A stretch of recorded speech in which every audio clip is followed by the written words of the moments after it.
밤하늘은 언제나 익숙했다. 그곳에는 우리가 이미 이름 붙인 별들과 우리가 계산한 궤도들이 있었다. 하지만 어느 날 그 질서의 바깥에서 무언가가 들어왔다. 2023년 천문학자들은 그 존재를 사라이 에이틸레이스라 불렀다. 지금까지 단 3개뿐인 태양계 외부에서 온 천체 중 하나, 그 이름의 숫자 3은 그것이 3번째라는 뜻이었다. 오umuamua 보리소프, 그리고 이제 아틀라스. 망원경이 처음 그것을 포착했을 때 아무도 놀라지 않았다. 그저 또 하나의 먼 해성일 거라고 생각했다. 그러나 데이터가 쌓이자 수치들은 이상하게 들려왔다. 속도가 너무 빨랐다. 각도가 불안정했다. 그리고 반사율이 설명되지 않았다. 이건 단순한 얼음 덩어리가 아닙니다. 하버드의 천체 물리학자 아비 레브 A.B. 로앱는 그렇게 말했다. 그는 이미 오umuamua 때부터 경계를 허물어 왔다. 과학계가 가설을 부끄러워할 때 그는 질문을 던졌다. 만약 이것이 인공적인 물체라면 세라이 에이틸레이스가 태양계 안으로 들어올 때 그 질문은 다시 살아났다. 그것은 태양의 중력장에 끌려오지 않았다. 마치 스스로의 의지로 방향을 틀 듯 움직였다. 아무런 분출 흔적도 없는데 속도가 변화했다. 천문학의 방정식이 따라가지 못하는 궤도였다. 그 순간 과학자들은 둘로 나뉘었다. 데이터 오류일 뿐이다. 아니면 우리가 모르는 추진 방식이 있을지도 모른다. 그러나 진짜 미스터리는 나사의 침묵이었다. 그들은 초기 관측 이후 더 이상 공식 언급을 하지 않았다. 보도 자료는 사라지고 공개 데이터는 갑자기 검토 중이 되었다. 마치 어떤 말을 기다리는 듯한 조용한 정적. 그리고 사른 IATLAS는 태양의 뒷면으로 사라졌다. 2025년 10월 29일 그것은 우리 눈앞에서 사라졌다. 잠시 동안 아무도 그 위치를 확인할 수 없었다. 전파도 빛도 닿지 않는 공간. 그곳에서 무슨 일이 있었는지 우리는 알지 못한다. 그날 이후 소문은 폭발했다. 누군가는 나사가 뭔가를 감추었다고 말했고 누군가는 단순한 과학적 현상이라 했다. 하지만 사람들은 본능적으로 느꼈다. 이건 단순한 발견이 아니라고. 이건 방문이었다. 그리고 그 방문자는 아직 완전히 떠나지 않았다. 태양 뒤로 사라진 시라이 아틀라스의 궤적을 마지막으로 포착한 날 네이사의 공식 채널은 평소와 다름없이 조용했다. 그들은 아무 일도 없었던 듯 일상적인 게시물만 올렸다. 화성의 토양 샘플, 목성의 폭풍, 그리고 몇 장의 교육용 이미지. 그러나 그들의 침묵 속에는 묘한 결여가 있었다. 천문학 커뮤니티는 이미 그걸 감지했다. 보통 새로운 천체가 발견되면 네이사는 관측 데이터를 빠르게 공개한다. 그러나 이번엔 달랐다. 사라이 에틸레이스의 가장 중요한 구간, 즉 태양에 가장 근접했던 시점의 영상과 스펙트럼 데이터가 빠져 있었다. 기술적 문제로 손상된 자료라고만 설명했다. 기술적 문제. 그 말은 종종 보류의 다른 이름이었다. 하버드의 아비 로에브는 그 표현을 믿지 않았다. 그는 나사는 우리가 상상할 수 있는 모든 백업 시스템을 갖추고 있다고 말했다. 그들이 데이터를 잃었다는 건 믿기 어렵습니다. 그보다 더 그럴듯한 이유가 있겠죠. 언론이 이 문제를 다루기 시작하자 네이사는 간단한 보도문을 냈다. 짧은 3문장. 세라이 에틸레이스는 비정상적인 궤도를 보이는 천체로 확인되었으나 현재 추가 분석 중입니다. 확정된 결과가 나오기 전까지 추측은 삼가해 주시기 바랍니다. 하지만 그 3문장이 던진 여운은 길었다. 추측을 삼가라. 그건 곧 추측할 무언가가 존재한다는 의미였다. 일부 내부 관계자는 익명으로 말했다. 데이터가 있다. 단지 아직 공개되지 않았을 뿐이다. 그들은 나사 내부에서도 의견이 갈리고 있다고 암시했다. 이건 단순한 해성이 아니다 라는 목소리와 불필요한 공포를 자극하지 말자는 목소리가 부딪히고 있었다. 그 무렵 인터넷에는 이상한 이미지 한 장이 떠돌았다. 네이사의 데이터 서버에서 유출되었다는 주장과 함께 검은 배경 위에 점처럼 보이는 희미한 물체 하나. 그 주변엔 미세한 빛의 꼬리가 마치 여러 개의 조각으로 나뉜 듯 번져 있었다. 누군가는 그것을 파편이라 불렀고 다른 이는 소형 탐사선의 분리 장면이라고 했다. 나사는 즉시 그 이미지를 조작된 것이라 일축했다. 하지만 그 부정조차도 불길한 확신으로 들렸다. 왜냐하면 그들은 단 한 번도 그런 자료는 존재하지 않는다라고 말하지 않았기 때문이다. 며칠 뒤 웨브는 공개 강연에서 이렇게 말했다. 과학은 질문하는 행위입니다. 그러나 지금 누군가는 질문 자체를 막고 있습니다. 그 말은 단순한 비판이 아니었다. 그건 경고였다. SETI-ATLAS의 침묵이 길어질수록 나사의 침묵은 더 무거워졌다. 그리고 그 침묵의 무게 아래에서 어딘가에서 무언가가 다시 깨어나고 있었다. 하버드 대학교의 한 조용한 강의실. 벽에는 별의 사진이 걸려 있고 창문 너머로는 회색 하늘이 깔려 있었다. 그곳에서 아비 르에브는 또 한 번의 발표를 준비하고 있었다. 그는 미소를 짓지 않았다. 그의 말투는 언제나 침착했지만 그 속에는 단단한 믿음이 숨어 있었다. 우리는 외계 문명을 두려워할 필요가 없습니다. 그의 첫 문장은 언제나 그렇듯 단순했다. 진짜 두려워해야 할 것은 우리가 진실을 외면하는 태도입니다. 르에브는 오무아무아 이후로 끊임없이 논란의 중심에 서 있었다.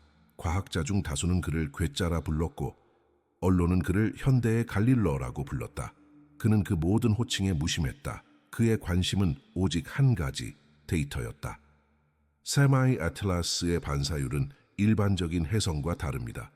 그는 그렇게 말했다.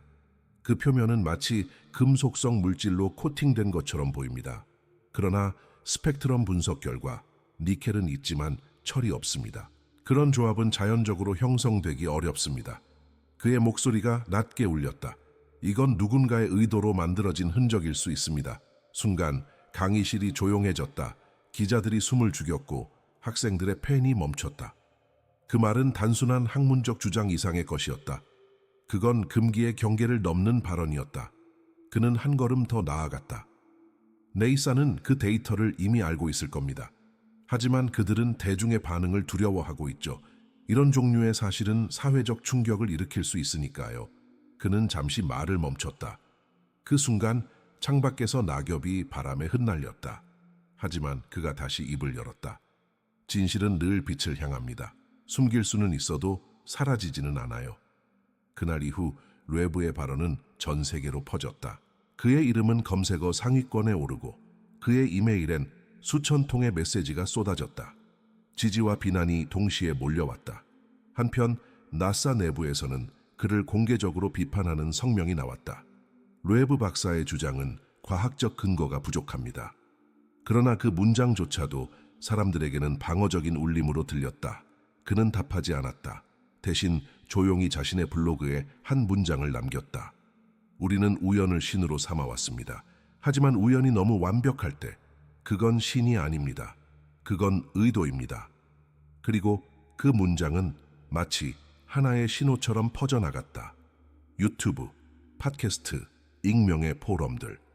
사람들은 이제 르에브의 말을 의심하기보다 그가 알고 있는 것을 궁금해하기 시작했다. 그때였다. 미국 의회에서 한 정치인이 마이크를 잡았다. 그녀의 첫 마디는 이렇게 시작되었다. 나는 나사가 진실을 공개하길 요구합니다. 그녀의 이름은 안나 파울리나 루나였다. 워싱턴 DC 의사당의 회의실. 카메라 플래시가 번쩍였고 기자들의 질문이 쏟아졌다. 그 한가운데 안나 파울리나 루나가 서 있었다. 그녀의 눈빛은 흔들림이 없었다. 미국 국민은 알고 있을 권리가 있습니다. 그녀의 목소리는 또렷했고 문장 하나하나가 단호했다. 나사는 SETI-ATLAS에 대한 모든 영상을 즉시 공개해야 합니다. 그리고 마스 리콘세스 궤도선이 포착한 비공개로 분류된 화성 이미지 또한 공개해야 합니다. 그녀의 발언은 순식간에 헤드라인이 되었다. 정치인이 전문 데이터를 요구하는 일은 흔치 않았다. 그러나 루나는 단순히 공개를 요구한 것이 아니었다. 그녀는 은폐를 암시했다. 네이사는 수십억 달러의 세금으로 운영됩니다. 그들이 국민에게 진실을 숨긴다면 그것은 단순한 관리 실패가 아니라 신뢰의 붕괴입니다. 그녀의 말이 끝나자 회의실은 술렁였다. 한 기자가 물었다. 의원님, 어떤 근거로 그런 의혹을 제기하십니까? 루나는 잠시 그를 바라보다가 서류 한 장을 꺼냈다. 그건 하버드 천체물리학 연구소에서 발행한 사라이 ATLS의 궤도 편차 보고서였다. 거기에는 나사의 공식 자료에 없는 시간대의 데이터가 기록되어 있었다. 특히 태양 근접 구간 직전 ATLAS의 궤도가 0.3도 이상 틀어진 순간 그 미세한 각도의 변화는 자연적인 설명이 불가능했다. 이건 단순한 오차가 아닙니다. 그녀는 천천히 말했다.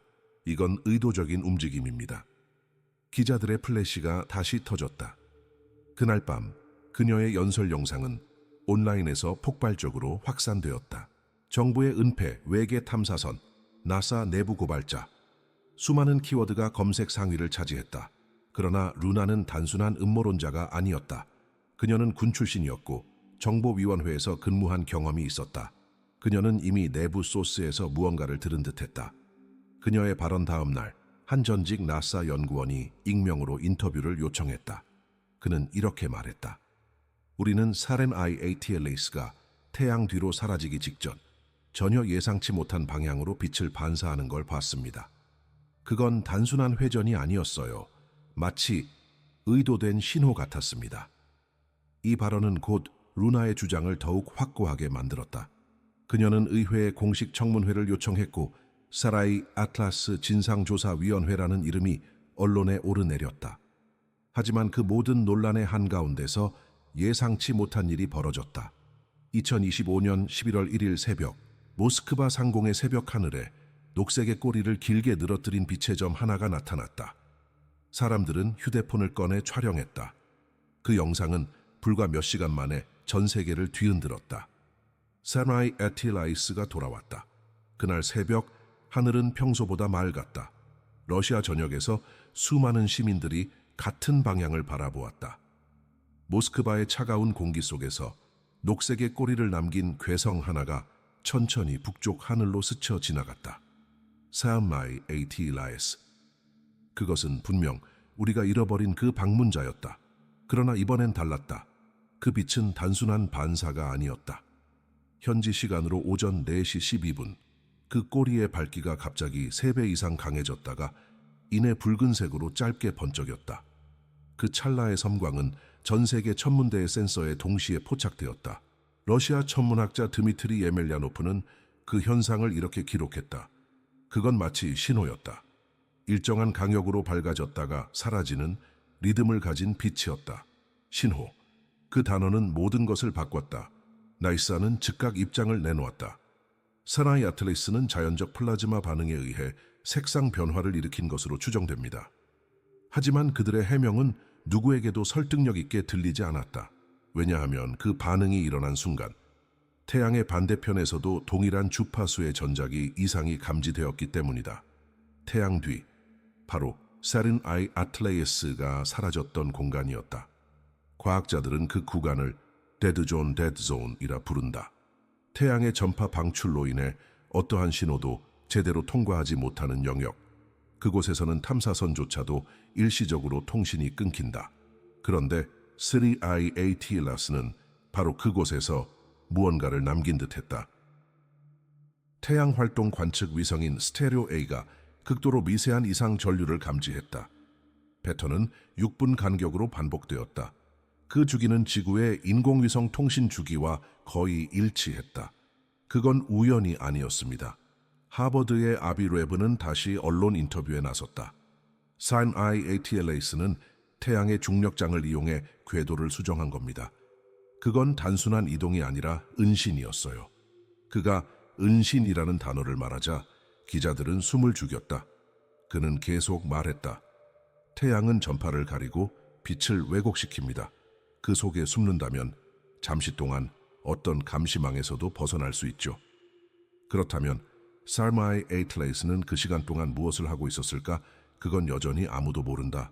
하지만 이후의 데이터는 이상했다. 11월 1일 모스크바 상공에서 포착된 사라이 ATLAS의 궤도는 태양 접근 전과 완전히 달라져 있었다. 방향도 속도도 회전 주기도 모두 변했다. 자연적인 변화로는 설명이 되지 않았다. 더 충격적인 건 그 밝기였다. 기존 대비 12% 감소. 그건 질량이 줄었거나 혹은 일부가 떨어져 나갔다는 뜻이었다. 만약 그 일부가 지구를 향했다면, 만약 그것이 루머 속의 미니 탐사선이었다면 모스크바 상공의 초록빛 괴성은 단순한 혜성이 아니라 우리의 하늘을 관찰하는 무언가의 시선이었는지도 모른다. 그리고 이제 그 시선은 점점 가까워지고 있었다. 천문학자들에게 있어 물질 조성은 곧 기원이다. 어떤 천체가 어떻게 만들어졌는지, 그 궤도와 역사, 심지어는 그것이 한때 살아있던 행성의 잔해인지까지 그 모든 단서는 원소의 비율 속에 숨어 있다. 세라이 아틀레이스의 표면에서 반사된 빛을 분광기로 분석했을 때 데이터는 모두를 혼란에 빠뜨렸다. 그 스펙트럼에는 분명 니켈 니오의 신호가 있었지만 그와 함께 반드시 존재해야 할 철 Fe의 흔적이 없었다. 니켈과 철은 우주의 쌍둥이 원소다. 별이 죽을 때 폭발 속에서 동시에 태어난다. 그러므로 니켈이 있다면 철도 있어야 한다.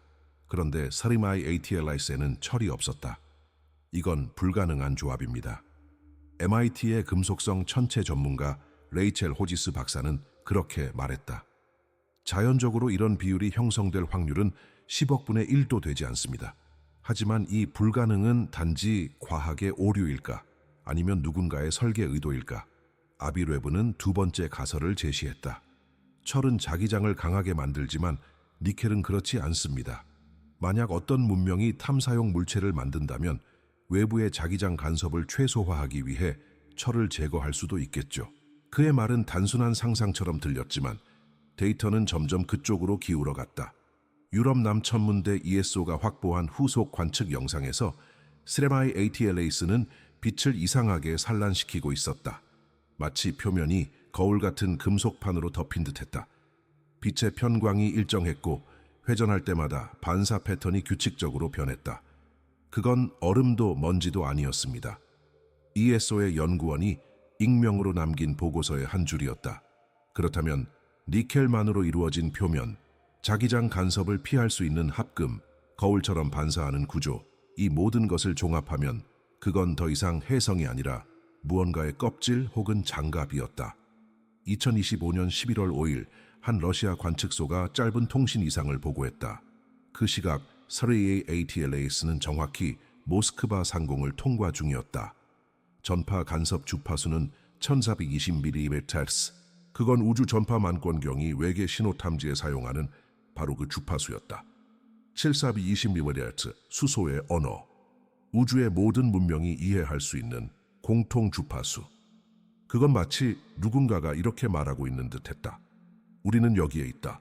하지만 나이사는 여전히 침묵했다. 그들은 단 한 줄의 보고서로 모든 논란을 덮었다. 분광 데이터는 분석 오류로 밝혀졌으며 철의 스펙트럼은 감지 한계 이하였던 것으로 추정됩니다. 그러나 전 세계의 연구자들은 알고 있었다. 그건 변명일 뿐이었다. 감지 한계 이하가 아니라 의도적으로 감춰진 것이었다. 그리고 그 의도의 정체는 다음 현상에서 드러나기 시작했다.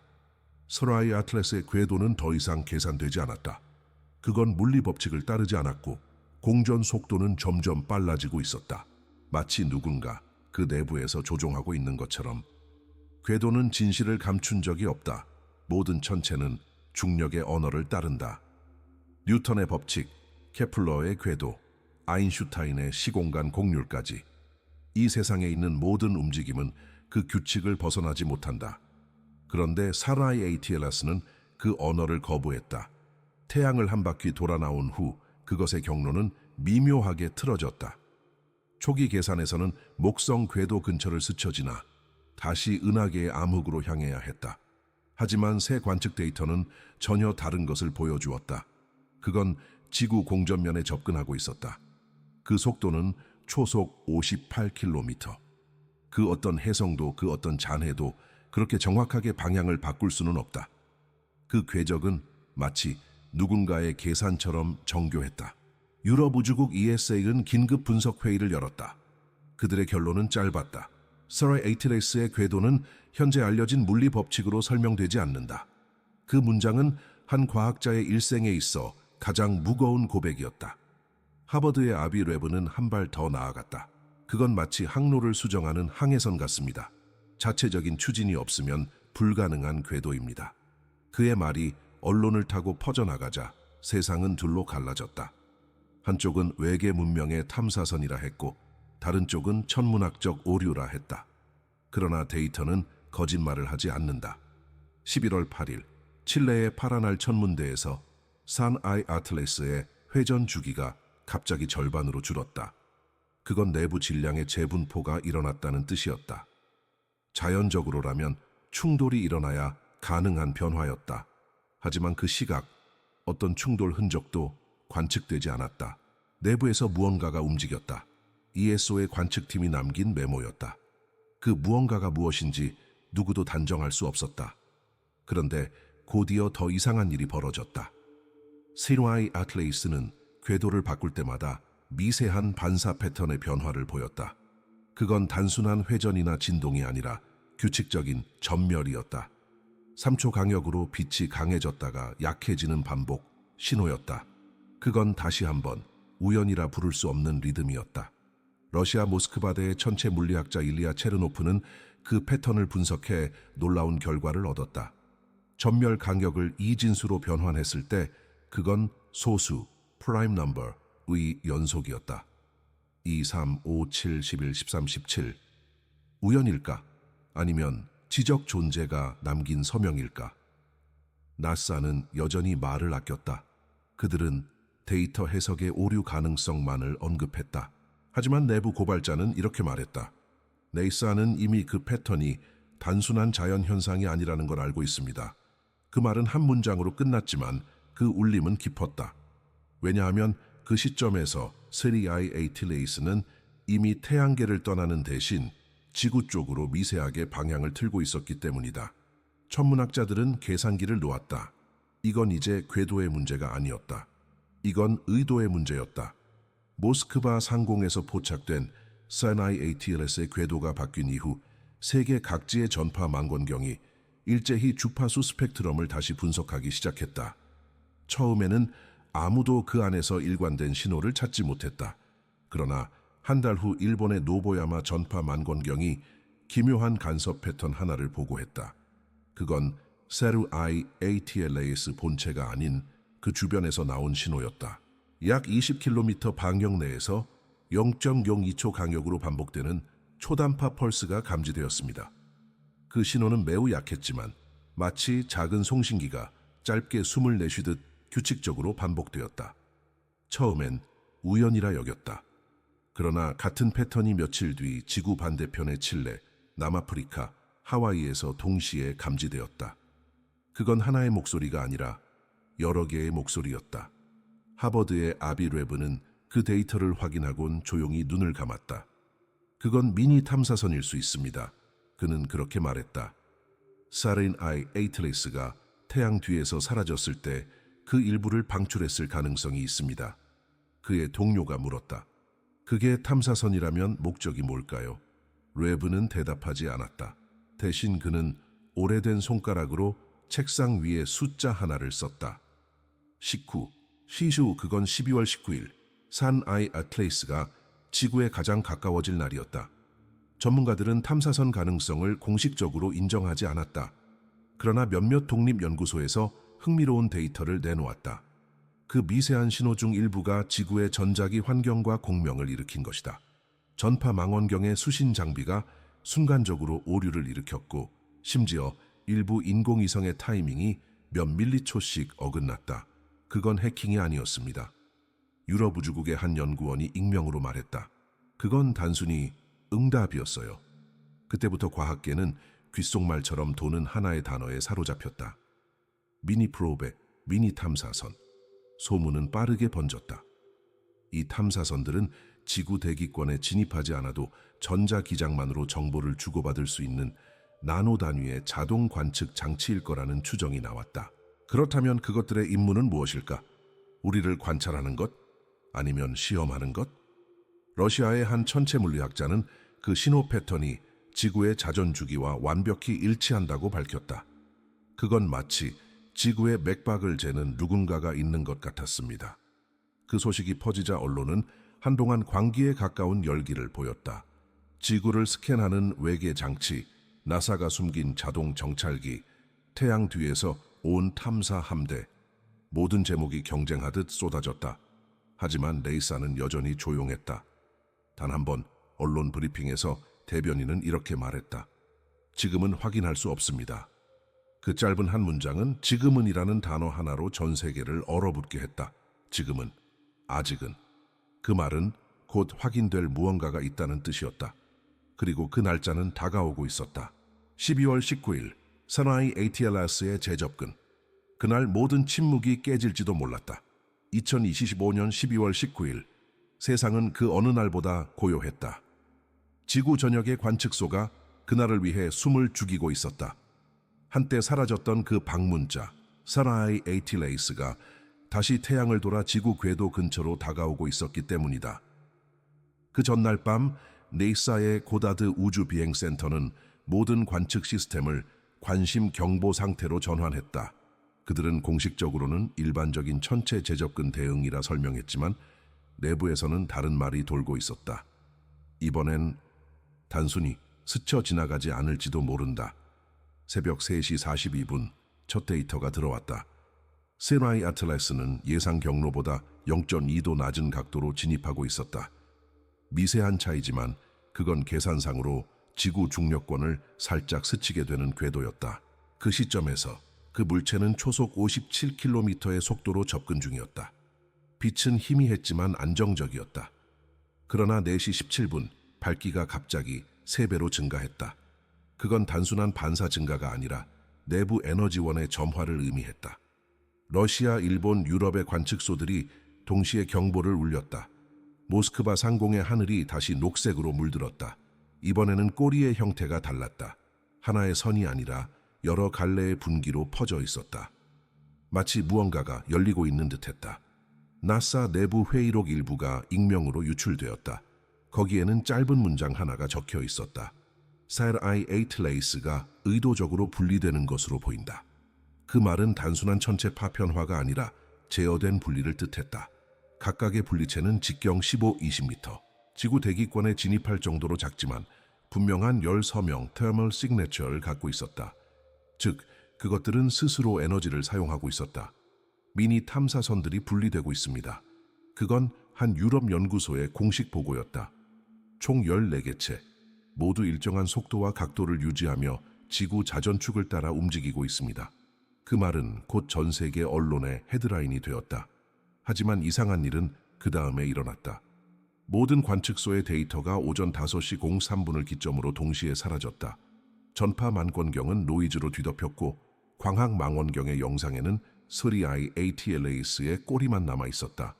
그 중심부, 가장 중요한 부분은 보이지 않았다. 나이사는 침묵했고 러시아는 관측 오류라 발표했다.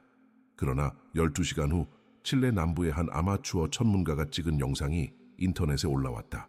짧은 몇 초의 장면 속에서 녹색의 장황이 천천히 사라지며 대기 상층부에서 14개의 미세한 빛점이 서로 다른 방향으로 흩어졌다. 그 빛은 마치 별이 아닌 의도적인 분리궤도처럼 보였다. 누군가는 그것을 두려움으로 보았고 누군가는 그것을 첫 접촉의 시작이라 불렀다. 아비 로에브는 그날 밤 자신의 노트에 이렇게 썼다. 우리가 기다려온 것은 신호가 아니었다. 신호를 보낸 그 존재 자체였다.